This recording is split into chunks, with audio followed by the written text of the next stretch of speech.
there are some invisible conventions that hold our democracy together, okay? Not the visible ones, like the rules that Vote Leave have broken, but the invisible ones that are what you could best describe as concepts.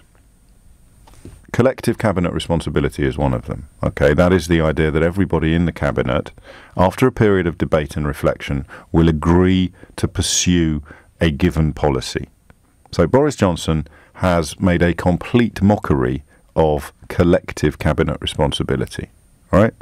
So much so that this week you had the incredibly unedifying sight of a foreign secretary offering up support for the ludicrous Rees-Moggian criticisms of Theresa May, while ministers in his own department were offering up public criticism of the ludicrous Rees-Moggian criticism of Theresa May.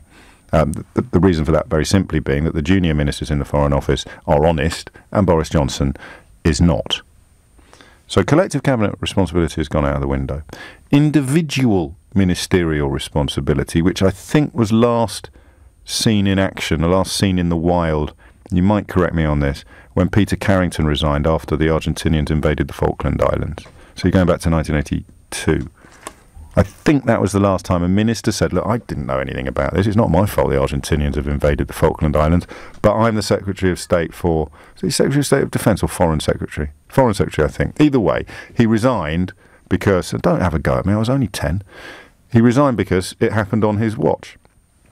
Under Theresa May, you have Chris Grayling, the Secretary of State for Transport, telling the media that the trains have nothing to do with him.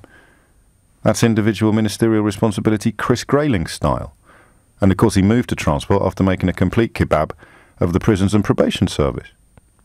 That's where we are now. And it's been enabled. Do you know, there's been times over the last couple of years where I've thought, mate, you are on a hiding to nothing here. You've got to stop this obsession with the Daily Mail. You've got to stop this obsession with the right-wing media. But how the hell else does a Conservative government get to provide over a complete collapse in collective cabinet responsibility, a complete reverse on any concept of individual ministerial responsibility, and now, if Esther McVey keeps her job, an absolute trashing of the ministerial code, willfully misleading Parliament. That's what Damien Green lost his job for. Remember? Willfully misleading Parliament. That's what she's done.